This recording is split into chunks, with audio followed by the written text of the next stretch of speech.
primero el reino de Dios y toda su justicia, y todo lo demás se os dará por añadidura.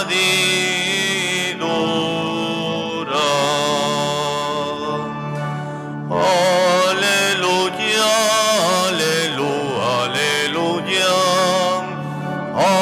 aleluya, aleluya, aleluya,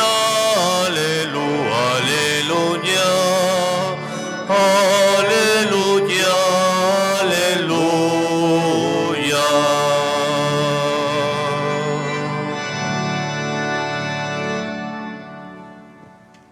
El Señor esté con ustedes. Y con tu espíritu. Proclamación del Santo Evangelio según San Marcos. Gloria a ti, Señor. En aquel tiempo se apareció Jesús a los 11 y les dijo: vayan al mundo entero y proclamen el Evangelio a toda la creación. El que crea y sea bautizado se salvará. El que no crea será condenado. A los que crean les acompañarán estos signos: echarán demonios en mi nombre, hablarán lenguas nuevas, tomarán serpientes en sus manos, y si beben un veneno mortal, no les hará daño. Impondrán las manos a los enfermos y quedarán sanos. Después de hablarles, el Señor Jesús fue llevado al cielo y se sentó a la derecha de Dios. Ellos se fueron a predicar por todas partes, y el Señor cooperaba, confirmando la palabra con las señales que los acompañaban. Palabra del Señor. Gloria a ti, Señor Jesús.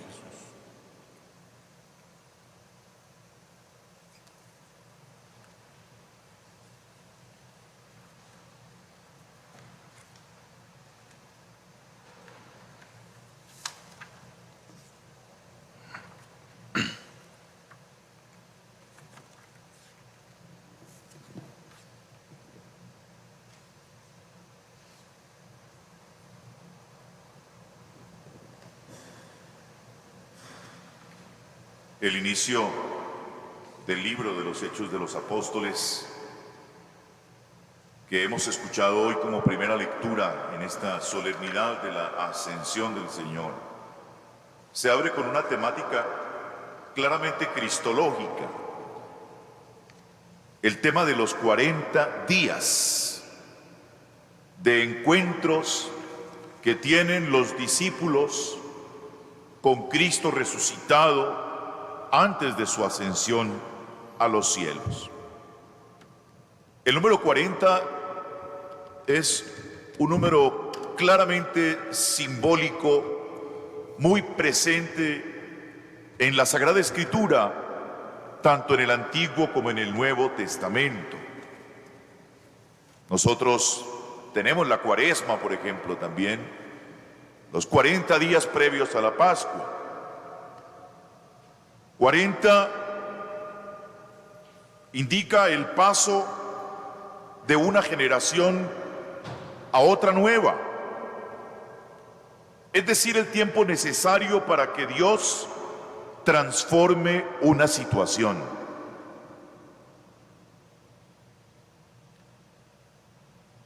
Este tiempo o estos 40 días de encuentros con el resucitado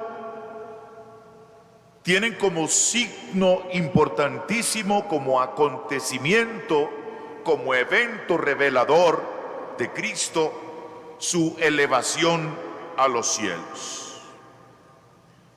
Pero, ¿qué ha pasado durante estos 40 días? Jesús da abundantes pruebas de que está vivo. Son 40 días para tomar conciencia de esa realidad. Cristo resucitado es Cristo viviente. Como dijera Joseph Ratzinger, antes de su ascensión al pontificado, que con estos acontecimientos de encuentros con Cristo resucitado, se ha empoderado a los discípulos para testimoniar que Jesús no ha permanecido en el sepulcro, sino que está vivo. El testimonio, a partir de esta experiencia, el testimonio de los cristianos es esencialmente una misión: anunciar al mundo que Jesús es el viviente, la vida misma. Primer elemento entonces de estos 40 días, que los discípulos nos metamos en la mente y en el corazón que Cristo es el viviente y la fuente de la vida. En Él nos apoyamos, a Él buscamos, de Él nos nutrimos, para que cuando el mundo se llena de signos de muerte, sea más fuerte Cristo, que es vida, vida definitiva. La muerte y los signos de la muerte nunca tendrán la última palabra en la historia humana.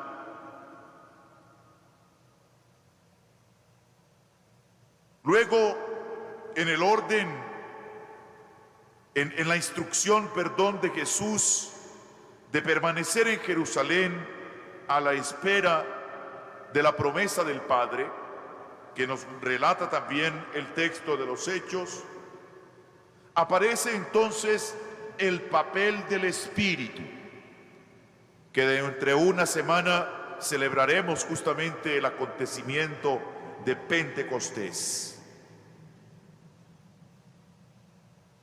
Permanecer en la espera de la promesa del Padre, el Espíritu.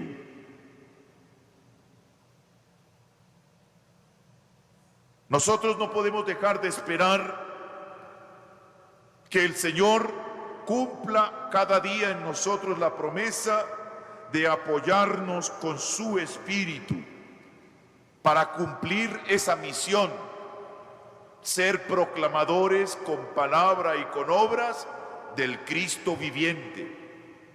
Los discípulos de Jesús tenemos que ser presencia que infunde vida en el mundo. No nos dejamos envolver por el espíritu de la muerte, que lleva muerte. Con las palabras y con los hechos, cuando nos arrastramos por el espíritu de la muerte, también nos volvemos en propagadores de muerte. Las palabras que están cargadas de odio, las acciones que dañan a unos y a otros, no son acciones de un discípulo que cree en el Cristo que es vida. Los cristianos, en medio de los signos de la muerte, damos testimonios de vida con palabras que construyen. Tendemos puentes, buscamos oportunidades para superar los conflictos y las dificultades. Donde hay corrupción, nos comprometemos con ser transparentes, honestos. Donde hay justicia, procuramos ser justos como patronos, como empresarios y también como trabajadores, siendo trabajadores dedicados y responsables. Donde hay desorden y deterioro de los valores que dan sentido a las acciones, los cristianos nos comprometemos por ser coherentes con esos valores del Evangelio que el Señor ha puesto en el corazón. Y eso es posible cuando esperamos y todos los días suplicamos al Señor que su promesa del Espíritu se haga realidad en nosotros. Es el poder del Espíritu que renueva la paz de la tierra. Esa misión de ser tus testigos, de ser sus testigos, se hace con el poder del Espíritu. Hay dos movimientos que la ascensión nos evidencia. Jesús ascendió a los cielos. Esa nueva situación es el primer movimiento de saber que Cristo está en la plenitud de su divinidad, ha regresado junto al Padre y con el Espíritu, como lo decimos en las oraciones litúrgicas, vive y reina por los siglos. Esa constatación de su trascendencia, de que está allá en el cielo con el Padre y con el Espíritu, debe alimentar en nosotros la espera de nuestro reencuentro con Él. ¿Qué hacen ahí mirando al cielo? El mismo que se ha ido, de la misma manera regresará. Esperamos la venida gloriosa de nuestro Señor Jesucristo. Pero esa constatación de que Él está en la plenitud a la que nosotros estamos llamados y que alimenta la esperanza de reencontrarnos con Él, no es una actitud pasiva, es una esperanza activa. Por lo tanto, esto nos vuelve al segundo movimiento. Esperamos activamente con compromiso en el mundo. Al Señor le esperamos comprometiéndonos en el mundo, haciendo presente su reino con nuestra vida y nuestra palabra y nuestras obras. El cristiano no se escapa de la realidad. Declarar que Cristo ascendió al cielo no debe invitarnos al escapismo, a la indiferencia de lo que vivimos. No nos es indiferente el dolor de los que sufren. No nos es indiferente el hambre que muchos viven por consecuencia de los abusos o la injusticia de otros. No nos es indiferente la muerte, ni de nuestros jóvenes, ni de los que mueren porque no tienen suficientes alimentos para estar bien nutridos, o los que no pueden tener accesos en condiciones justas a servicios de salud, o porque no tienen acceso a agua potable. No nos es indiferente aquella persona que se ha quedado sin trabajo y se levanta todos los días preguntándose qué va a hacer para sacar adelante su familia. No nos son indiferentes los justos sueños y anhelos de un mundo mejor de todos. Por ello, los cristianos no nos evadimos del mundo. Tenemos algo que aportar al mundo. El Evangelio es una fuerza transformadora y renovadora de la vida individual y colectiva. Nuestra fe en Cristo resucitado no se queda en el ámbito privado, esa falacia que nos han querido meter tantas veces. Nuestra fe en Cristo resucitado debe tener implicaciones reales en la vida diaria. Si como gobernantes, el que es gobernante se reconoce cristiano y creyente en Cristo vivo, No es aceptable que se deje arrastrar por una maquinaria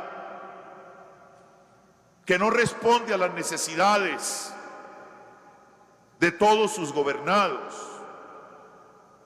Debe ser coherente con su fe, y su fe le debe llevar a ser un gobernante justo, recto, honesto, sensible y abierto a las necesidades de sus gobernados. Si un empresario se reconoce creyente en Cristo Jesús, su trabajo como empresario busca mejorar la condición de vida de sus trabajadores y con lo que produce, mejorar también la vida de quienes se benefician de sus productos o servicios. Si un empleado se dice creyente, no puede ser un trabajador mezquino que no utiliza adecuadamente su tiempo, sino que al contrario, se compromete con responsabilidad y dedicación y da lo mejor de sí. Si un ministro se reconoce y ha aceptado ser ministro del Señor, debe ser un referente para la comunidad y llevarla a Cristo y no hacerle daño con una vida incoherente o con acciones que destruyen o lesionan la fe de los creyentes. Si un padre, una madre de familia se proclama creyente, debe hacer de su familia una escuela de vida cristiana y de valores evangélicos. No, los cristianos no somos evadidos de la realidad. Debemos comprometernos con ella y transformarla, hacerla lo que San Juan Pablo II llamaba la civilización del amor, que no es una utopía romántica, sino una tarea concreta que todos tenemos en nuestras manos y no podemos evadir. Que el Espíritu de Dios nos anime a esperar el retorno glorioso de Jesús con este compromiso cotidiano. Amén.